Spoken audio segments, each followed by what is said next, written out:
The book translation stuff's kind of amazing to see how far it can grow.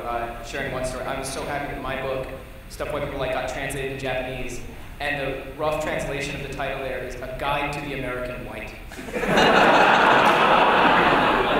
And I always tell everyone I have this dream that it's going to become a textbook for Japanese businessmen. So that, you know, during meetings, they'll look down and be like, ultimate frisbee? And I'll create like a trade imbalance between the two countries. But it is pretty incredible to see how global and how big it gets so amazingly quickly, like in different countries. Have any of you guys had any international experience beyond obviously your translation? Or doing interviews or anything like that? Yeah, like we had the housewarming party right after we went up to the house. Invited like 3,000 people showed up, just 10,000 people. And my buddy bought this shirt that says, I'm big in Japan. It's like Paul Frank. I don't know, right? But like at the time I was like kind of actually big in Japan, so it was sort of hear that. And yeah, I went over to Japan and did some bizarre international interviews and stuff where they like, in front of a room of people, you tell your story, but then you pause, and then the other person explains it, and then the crowd like laughs like 30 seconds later. So it's like a delayed reaction. Anybody else international? I guess I haven't actually been flown anywhere internationally yet, but I've had a lot of international, especially TV shows, or not TV shows, like production companies at events, just say, hey, can you say our channel? And I'm Leeroy Jenkins. So there's a lot of just random European channels like, hey, this is Channel 4 and I'm Leeroy Jenkins.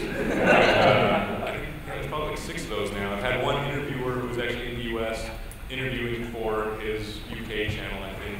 And so he came to my house and I did an interview in my apartment. So that was kind of weird. And then just recently, I don't know if they're here, and if you are, come talk to me.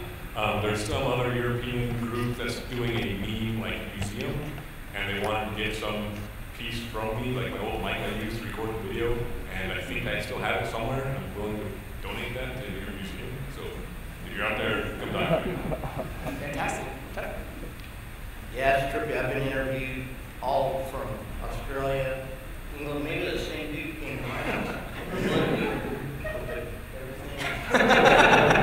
And France, Argentina, Brazil, and they'll either call me or like when I was on in Australia, I had to wake up some ridiculous time in the night to be on the morning show. But that's something I never even thought of would happen too. And then we just did another internet interview for something in Austria, and I think Brazil too.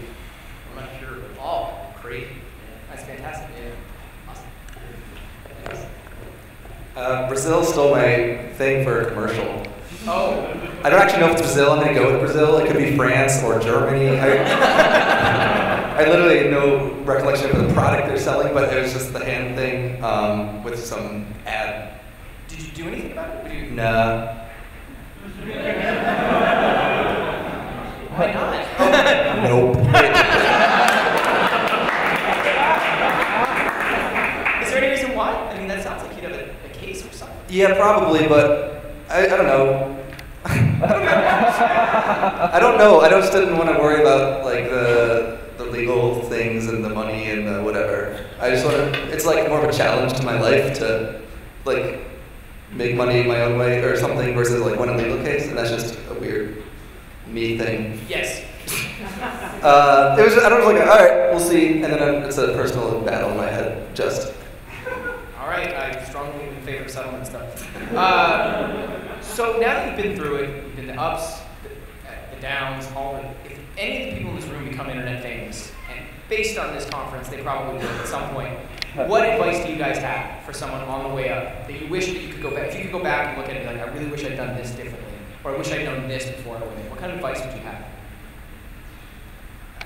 I don't have any regrets at all, and I think part of, if you're doing something that's hated, it would be very different, but I was doing something that I generally enjoyed, and I literally, my phone number was right in front of the website, and I get calls all the time, but because it was very like open source with that type of information, I think less people call, because they're like, oh, we must be getting 1,000 calls a day, and I get like 3.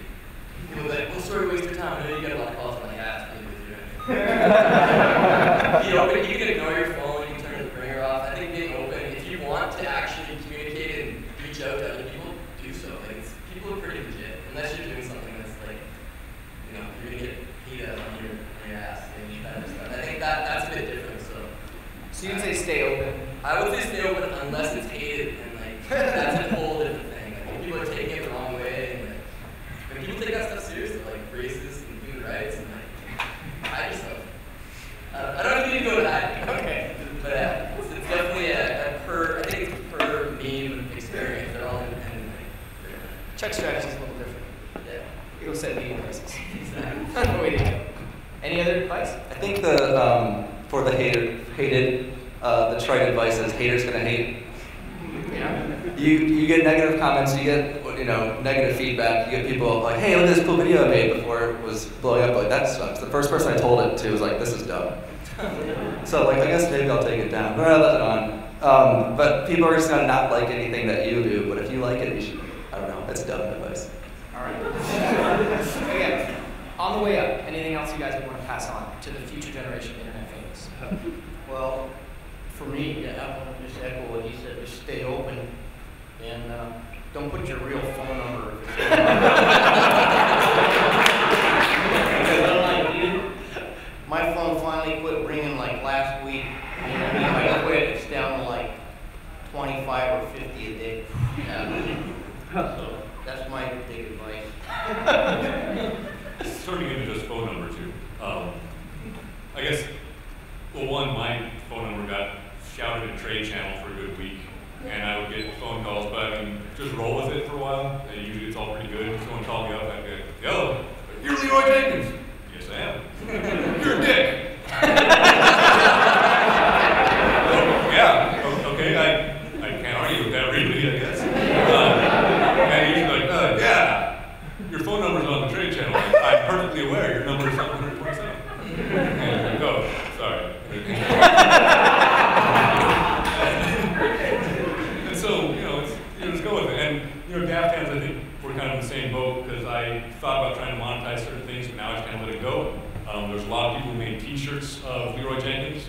There's a couple of big ones I think actually did make some money, but a lot of them probably made about as much as I did with t-shirts. It was like $100. I'll spend a lot more on lawyers going after them. There's someone who has an app out for Leeroy Jenkins video now. You can download the app. I haven't gone after him, and maybe I'll send a call one day and be like, yeah, that's my voice. If you want to share it, I can go away, I guess. Because I've looked at the downloads on that, and I think his net worth on that's a couple $100 too. So, I mean, unless it's huge, I say just don't sweat it, enjoy the ride. You get to go to cool things, meet cool people. I bet someone's going to buy me a beer thing. The t-shirt thing's funny. I had someone, when Stuff White People Like was popular, made a heavy cotton shirt with 10 things on the back, and they only got 9 of them right. It was like Stuff White People Like, and they listed them, and they added something that wasn't on there. And I didn't go after them. And then like a month later, they tried to sell me their surplus shirts. They were like, well, I got these white people shirts. I thought maybe you could try and sell them. They weren't really working. It's sort of, it's incredible that people will do this. But the t-shirt business is kind of cutthroat, sort of amazing.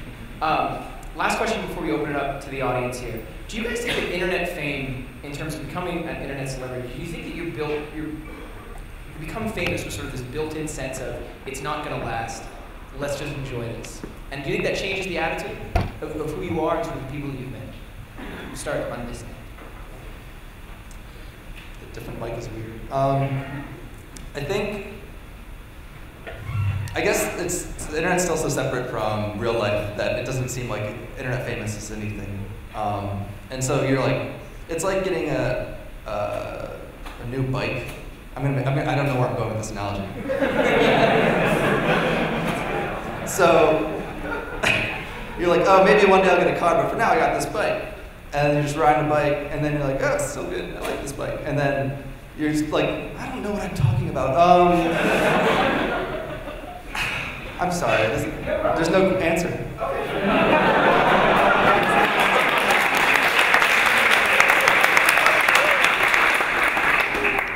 Someone told me out there that it was like better than winning the lottery, and I guess they're right in a sense, because since there's no real money involved, you just have fun, and it's not that kind of pressure. Like, I don't know. Again, you effectively. That's how I found out what to say, and as usual, it's gone. Don't blame it on me.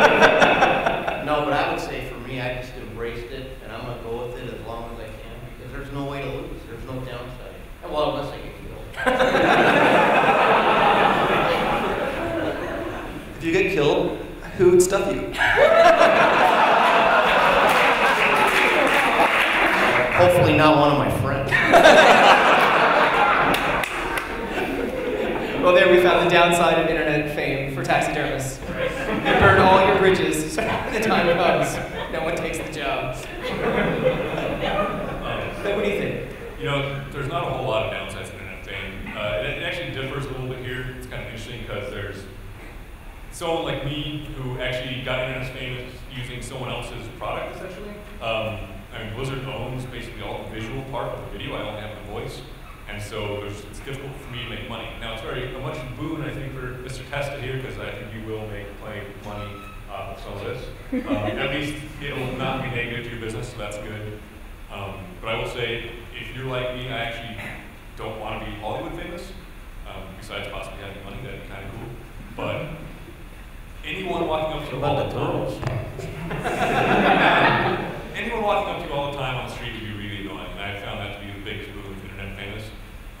Is that I don't think I've ever had someone walk up to me out of the blue without absolutely knowing me saying, "Hey, you look like Leeroy Jenkins," and which I would say yes, but I mean, I even have one that's an interview of me, which now has 5 million views or something, and still no one's recognized me. So it's kind of neat to be able to come to these and be with like-minded people and enjoy being internet famous and talk to people and share stories, but then be able to go back to a real life and not have like paparazzi or anything. So it's pretty cool. I've been recognized in public 10 times, and I've enjoyed all of them. Like I've kept track of every single one, and I'm more excited than they are. They're like, "Hey, Chris, you landed somewhere." I'm like, "Oh my God, how's it going? Thank you. This is the 10th time this has happened to me." And they're like, "Oh, why do that?" But like, I keep track of every time I've been recognized in public, and I got recognized in O'Hare on the way over here, so that made 10. So couldn't be happier. It's fantastic. You go much? 10. I just think there's so little at stake. It's like most people aren't building a business model or a brick and mortar location. They're just posting a video or putting up some pictures or have some little sort of stick. It's kind of just like when you're a kid, you do these little, you build a fort, you know, or you do little skits with your friends. It's kind of like the same thing. And then it becomes famous, and it's just sort of funny, really. I think that's what's sort of magical about it. And the people that are taking like a pro attitude and building it, like really putting a lot into it, you know, bravo for them. But I think that what they're going for is something very different than like an accidental journey. And the journey part of it is like, that's the total value. It's like better than winning the lottery, because with money you can just buy the same things as anyone else, but when you get these bizarre opportunities, like getting noticed at O'Hare, like, it's kind of a cool feeling. You can't really put a price on that, so it's kind of cool. Absolutely. Well, we will open it up to questions from the audience. If anyone has them. Yeah. This is for Mr. Jenkins. I'm like really sorry to do this to you, but please help me, Brother Jenkins. Hang on. This is actually how he found his revenue stream. He's going to need a 20. Yeah, that's spot right here. No, I mean, you know, I'm internet famous. People recognize me for it, so yeah, no problem.